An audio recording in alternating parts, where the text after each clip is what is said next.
अगर आप F&O trading करते हो और लॉस में चल रहे हो और आप सोच रहे हो कि लॉस ही तो हुआ है, अब आईटीआर फाइल करने की कोई जरूरत ही नहीं है, तो ये वीडियो दोस्तों आपके लिए बहुत ज्यादा इंपॉर्टेंट हो सकती है, क्योंकि सिर्फ एक गलती की वजह से आप अपना लाखों रुपए का future tax benefit permanently lose कर सकते हो। क्योंकि दोस्तों अभी तो आप लॉस में चल रहे हो, लेकिन हो सकता है कि फ्यूचर में जब आप प्रॉफिटेबल हो जाओ तब आपको ये लॉस काम आ जाए टैक्स बेनिफिट के लिए। और बहुत सारे ट्रेडर्स को दोस्तों ये चीज पता ही नहीं होती कि एफएनओ लॉस को आप फ्यूचर प्रॉफिट के अगेंस्ट एडजस्ट भी करवा सकते हो। तो चलिए दोस्तों इस वीडियो के अंदर इसके बारे में डिटेल में बात करते हैं, जो कि आपके लिए जानना काफी ज्यादा इंपॉर्टेंट है। सबसे पहले बात कर लेते हैं कि आखिर सेबी का डेटा क्या कहता है हमें। तो सेबी की रिपोर्ट के अकॉर्डिंग अगर देखें दोस्तों, तो फाइनेंशियल ईयर 2024 के अंदर लगभग 96 लाख ट्रेडर्स ने एफएनओ ट्रेडिंग करी है। और शॉकिंग बात यह है कि उसके अंदर से 91% से भी ज्यादा ट्रेडर्स ओवरऑल लॉस में चल रहे हैं। मतलब अगर आपका भी लॉस हुआ है दोस्तों एफएनओ के अंदर, तो आप अकेले नहीं हो इसके अंदर। लेकिन अब इंपॉर्टेंट क्वेश्चन ये है कि टैक्स फाइलिंग के टाइम उस लॉस को क्या करना है हमें, ताकि हमें फ्यूचर में इसका बेनिफिट मिले। तो चलिए दोस्तों अब इसके बारे में बात कर लेते हैं। तो अब बात कर लेते हैं दोस्तों एफएनओ लॉस के ऊपर टैक्स डिपार्टमेंट क्या कहता है। तो सबसे पहले एक इंपॉर्टेंट बात समझ लो दोस्तों, बहुत लोग सोचते हैं कि एफएनओ इनकम कैपिटल गेन होती है, लेकिन ऐसा बिल्कुल भी नहीं है दोस्तों।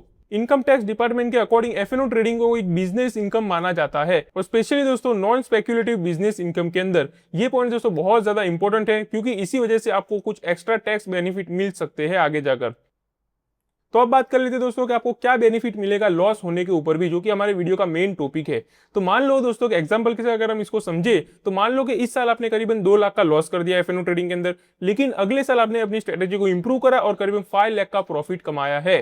तो उस समय दोस्तों ऐसा नहीं है कि आपको 5 लाख के ऊपर टैक्स देना पड़ेगा। अगर आपने यहाँ पर भी लॉस का आईटीआर फाइल करा हुआ होगा, तो आपको सिर्फ 3 लाख का ही आईटीआर फाइल करना पड़ेगा उस वक्त, यानी कि 3 लाख के ऊपर ही आपको टैक्स देना पड़ेगा। वरना अगर आपने ये टैक्स नहीं फाइल करा होता, तो आपको यहाँ पर 5 लाख पूरे के ऊपर आपको प्रॉफिट ऊपर टैक्स देना पड़ सकता था। यानी कि दोस्तों आप नेक्स्ट ईयर के प्रॉफिट से एडजस्ट करवा सकते हो आपका करंट लॉस को। और यही होता है दोस्तों कैरी फॉरवर्ड लॉस, जो कि काफी ज्यादा इंपॉर्टेंट है आपके लिए जानना।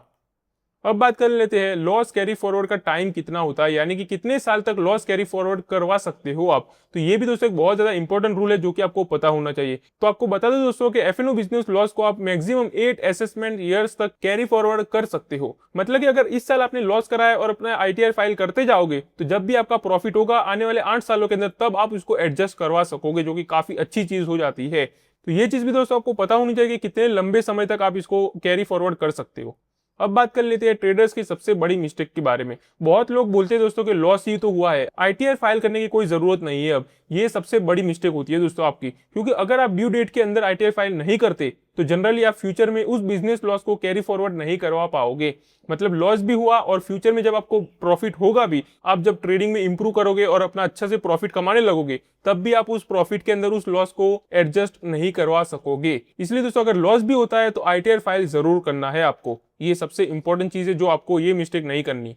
अब बात कर लेते हैं लॉस एडजस्ट कैसे होता है। तो ये भी एक इंपॉर्टेंट क्वेश्चन है दोस्तों। तो काफी लोग सोचते हैं दोस्तों कि एफएनओ लॉस सैलरी के अगेंस्ट एडजस्ट हो सकता है, लेकिन ऐसा नहीं है। सैलरी इनकम के अगेंस्ट एडजस्टमेंट अलाउड नहीं है, क्योंकि दोस्तों ये एफएनओ एक बिजनेस इनकम के अंदर माना जाता है, जो कि मैंने आपको पहले ही बता दिया। इसीलिए अगर आपके पास दोस्तों कोई बिजनेस इनकम है, रेंटल इनकम है, इंटरेस्ट के ऊपर इनकम आ रही है एंड कैपिटल गेन जैसे कुछ इनकम सोर्सेस है, तो रूल्स के अकॉर्डिंग कुछ सिचुएशन में दोस्तों आप एडजस्टमेंट पॉसिबल होता है इसके अंदर। इसलिए दोस्तों हर ट्रेडर को अपनी इनकम स्ट्रक्चर समझकर ही आईटीआर फाइल करना चाहिए। तो ये भी आपको पता होना चाहिए। अब बात कर लेते हैं लास्ट एडवाइस फॉर ट्रेडर्स, जो कि आपके लिए काफी ज्यादा इंपॉर्टेंट एंड यूजफुल होने वाली है। तो अगर आप दोस्तों एक एफएनओ ट्रेडर हो, तो सिर्फ प्रॉफिट बनाना ही आपके लिए इंपॉर्टेंट नहीं है, बल्कि टैक्स रिकॉर्ड मेंटेन करना भी उतना ही ज्यादा इंपॉर्टेंट है। इसीलिए कुछ चीजें जो आपको मेंटेन करनी है रेगुलरली, वो है maintain trade book, download PNL report, जो कि आप अपने ब्रोकर अकाउंट के अंदर से ही कर सकते हो, save broker reports and file ITR before due date. मतलब ये सबसे ज्यादा इंपॉर्टेंट है कि आपको लॉस हो या प्रॉफिट हो, आईटीआर फाइल जरूर करना है। और ये छोटी छोटी हैबिट्स दोस्तों आपको फ्यूचर में बहुत बड़े टैक्स प्रॉब्लम से भी बचा सकती है।